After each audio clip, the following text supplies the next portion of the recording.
Conor McGregor is probably out there somewhere on a yacht, maybe in a club, partying, living his best life, maybe doing a couple lines of snow, while the hard-working people of the world like me are in my room trying to match-make his next UFC fight. And you know, Conor McGregor is training again. He's hitting the pads, he's lifting weights, he's in the training room doing his jiu-jitsu, he's teasing his comeback fight. The White House card is right around the corner. He says he wants to fight on that. So the question is on everybody's mind. Who is Conor McGregor fighting next? And I think the answer is very obvious. The only correct answer to who Conor McGregor should be fighting next, it's Nate Diaz. And if you think anybody else, I think you're just wrong. There are so many reasons why this fight has to happen. One, it's an unfinished trilogy. They are 1-1. Both fights absolute bangers, by the way. First fight, Conor McGregor moving up in weight. He's supposed to fight RDA. RDA can't fight. Nate Diaz fills in after a great call out. And Nate Diaz shocks the world, one of the best upsets we've ever seen. Submits Conor McGregor in round 2 after Conor McGregor gasses out. Then the rematch is all built up. It's super hyped up. The press conferences are awesome. They're trash talking. They're on the news. Everybody's excited for this fight. It's going to be one of the highest selling pay-per-view fights in UFC history. And what do we get?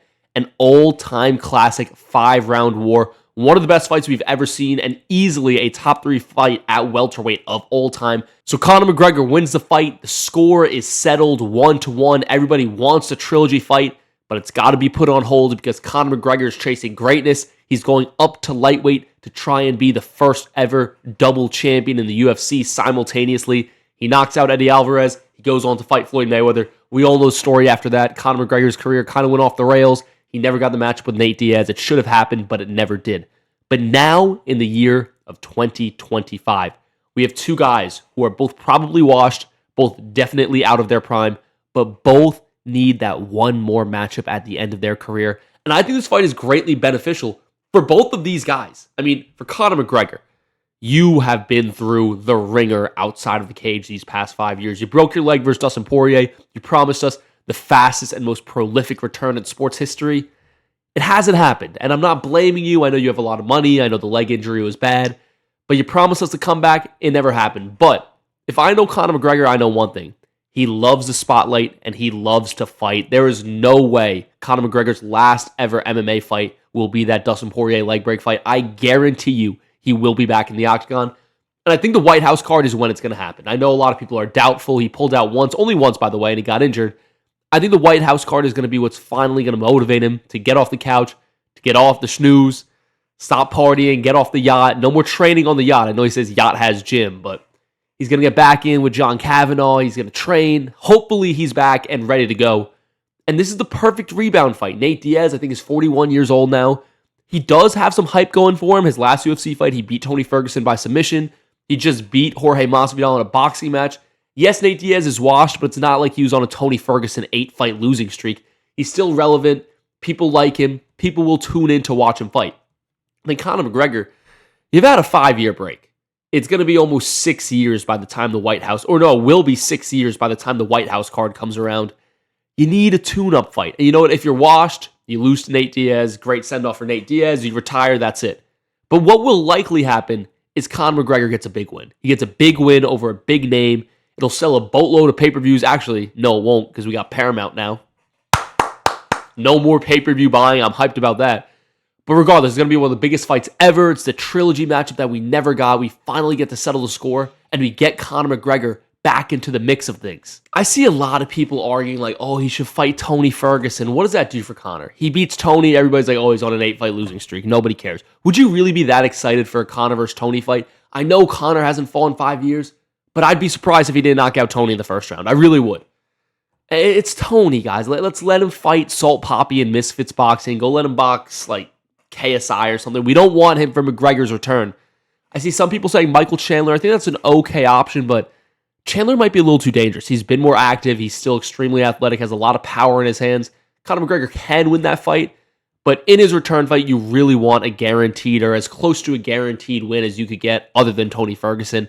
So I wouldn't say feed him to Michael Chandler.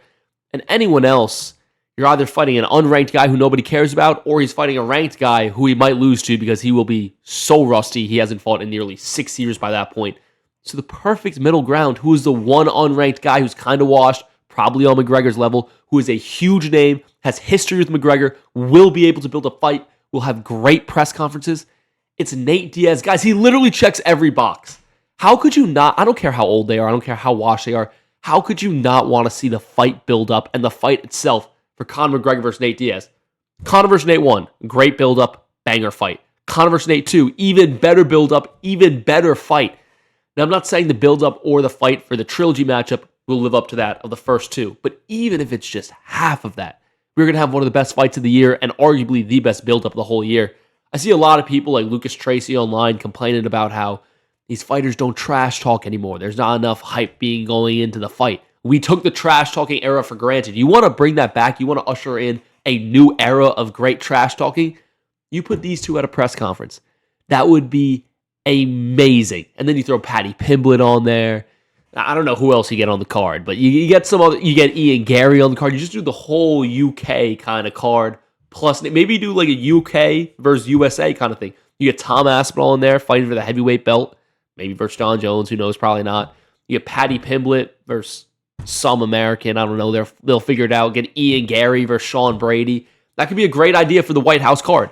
I think that would be awesome. And then the main event, you get the return of the Mac, the notorious Conor McGregor versus Nate Diaz, one of the 10 biggest names in the history of the sport. Guys, this sounds like an amazing, amazing thing to me. I don't know how you couldn't want this. I know a lot of you guys don't like McGregor for the out of the cage stuff. I get that. But in terms of being in the UFC, inside the octagon, and in those press conferences, you know you will watch because you want to, and he is super entertaining. There's no denying that. So, in my opinion, the undeniable answer for Conor McGregor's comeback fight is none other than Nate Diaz. They have history. They would have a great fight build up. The pre-fight press conferences would be awesome. The fights themselves between Conor McGregor and Nate Diaz are absolute bangers. First fight, Conor McGregor was a huge favorite. Everybody thought he would roll through Nate Diaz, but no. Nate Diaz pulls off the huge upset. Conor gasses out. Nate Diaz gets one of the best submissions of all time. Flexes at the camera. What a moment.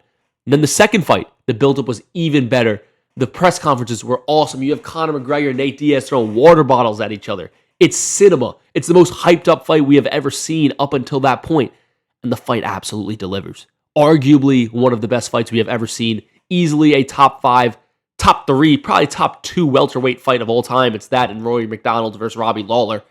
Absolutely delivers that fight. Conor McGregor wins a majority decision. And now they're squared up 1-1. The score is settled. How are we not going to finish this? We need to complete this trilogy. It would be such a damn shame if we never got to see this trilogy complete. And they're at the perfect stages of their career. They're both old. They're both washed. They both want 1 or 2 more fights, a good send-off. I don't see... This is cinema, guys. This is the perfect matchup. You throw them on the White House card, everybody will be happy. So, in my opinion, guys, the only matchup for Conor McGregor for his comeback is Nate Diaz. Let me know if you guys agree. Make sure you subscribe, drop a comment, tell me what kind of videos you want to see in the future, and thank you for watching.